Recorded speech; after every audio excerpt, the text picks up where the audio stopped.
I overthought everything for most of my life, and I'm the person that people come to for a quiet mind. 7,000 private sessions later, with some of the most restless minds you will ever meet, I finally understand why none of us could ever think our way out of this state. You see, we were all just pulling the knot from both ends and just making it tighter. If you've been there, you lay in bed at night and you run that single thought loop over and over again, certain that if you just gave ChatGPT a little bit more context, it'll finally resolve and leave you alone. It never does. In fact, you and I both know that it just multiplies. You've tried journaling about it, you've listened to several podcasts, and even your very patient friend has now begun to switch off every single time you bring it up.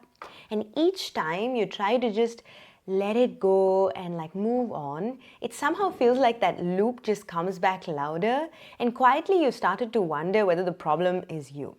It's not you, it's definitely not you, and your mind is not the problem. The tool you're using on it is the problem. And pulling harder on a knot only sets it tighter, and thinking for you especially is pulling with everything you have, and that knot just gets tighter. So you don't need a quieter mind and you don't need more willpower. You just need to make one tiny little move, and because it's not another way of thinking, it's probably never occurred to you. So in the next few minutes, I'm going to give you just 3 things. The real difference between thoughts and thinking, why your rumination is not actually solving any of your problems even though you think it is, and a 3-step move that loosens this knot instead of making it even tighter. So stay on till the end, because I'm also going to show you why your overthinking is not a flaw at all. In fact, it's amazing. It's such an incredible thing that we have, and it's evidence of something rare, and nearly every single woman I meet and teach somehow ends up having this trait or quality. If you're new here, I'm Sushmitha, but you can call me Sushi. When I was 19 years old, I literally dropped out of engineering school to go live in an ashram and study yoga full-time. I ended up committing to yoga, and 10 years later, I've worked with my own overthinking and my own rumination, and I've worked with so many others as well, and I can tell you, this yoga stuff, it really works. And long before it was cool to call it existential nihilism, yoga had somehow already taken it apart and explained it. So let's dive into the first one. You see, thoughts and thinking are not the same thing. Thoughts arrive on their own, you don't choose them, you cannot stop them, and you're not responsible for them. They bubble up from memory, from mood, from a tired nervous system, just like, weather arrives in the sky. But thinking is different. Thinking is what happens when you pick a thought up and you start working on it. The arrival is, of course, automatic. There's nothing you can do about it. But that engagement with the thought, that is a choice. Even if it doesn't feel like a choice, it's definitely a choice. And 2,000 years ago, my yoga tradition named this thing that just arrives on its own, a vritti, and these are basically the turnings of the mind. And the whole point of yoga is to just help you reduce, remove, and obliterate these turnings. Isn't it funny that the oldest manual on our mind says, don't let go of thoughts, you don't have to stop thinking, you just have to stop churning them. So what does it mean to churn? And this is an uncomfortable truth about rumination.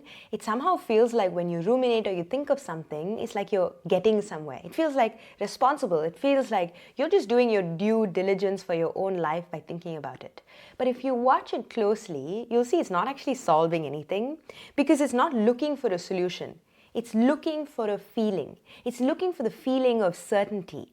And that knot in your stomach wants to hear something that words will never be able to do, because it's trying to create a feeling. And it's almost like, it keeps redialing a number that never answers.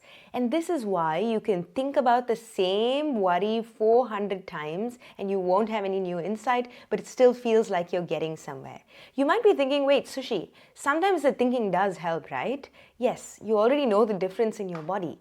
Real problem solving moves. It has steps, it produces a decision, and it ends. Most importantly, it ends. But when rumination, it has the same start point, the same kind of circuit, but there's no exit, and you feel worse afterwards. So just check where you are. Are you actually thinking towards solving a problem, or are you just ruminating? And every one of these rumination loops tightens the knot, because each time you re-engage a worry, it's almost like you're teaching your mind that this thought matters. Let's serve it up again so that we get a little closer to the solution.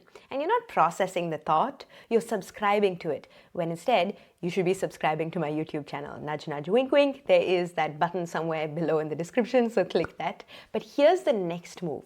Not pulling harder on that knot, but rather you're not even trying to drop the rope in defeat and say, oh, I can't win this game. You're going to do just 3 steps, and they're super small on purpose. I could give you really fancy poses, but I'm not going to do that.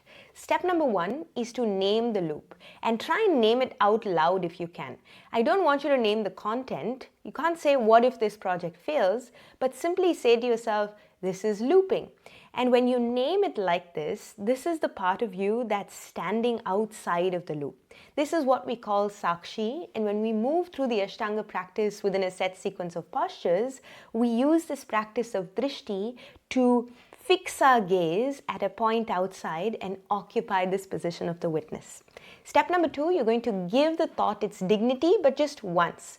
Some worries do contain one real task. So ask one question. Is there any action that I can take the very next day, or today, or tomorrow?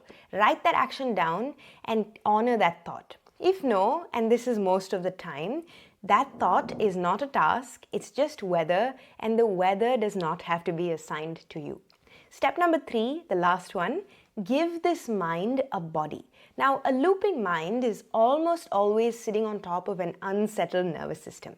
So I want you to just take one hand on the belly, one hand on the chest, and just breathe in for a count of 4 and breathe out for a count of 8. Now, this is really simple. It almost seems like, why is she telling me something that's so obvious? But that is the point. When you breathe longer, it feels like that downward action, that heaviness, that connecting to your sit bones, that is the opposite of churning. And 10,000 rounds of just looping in your head, it can never do what your body can do. Because certainty needs your body to get involved. And a settled body stops demanding for a guarantee. This is the whole practice, guys. Name the loop, take the action out of it, so write it down, what can you do about it, and then breathe the fuel out, longer exhales. It feels too simple, and that reaction is worth noticing, because only an overthinking mind can dismiss an actual cure, something that's so simple as like, oh, this is insufficiently complicated, maybe I should try something else. And the good news, I promised you, is that a mind that overthinks is a mind with enormous capacity. You and I both have enormous capacity. We are quick, we are imaginative, there's this tenacity to us, and nothing is wrong with your machinery. It's just been running without a driver, and all of your fears have just been in the passenger seat.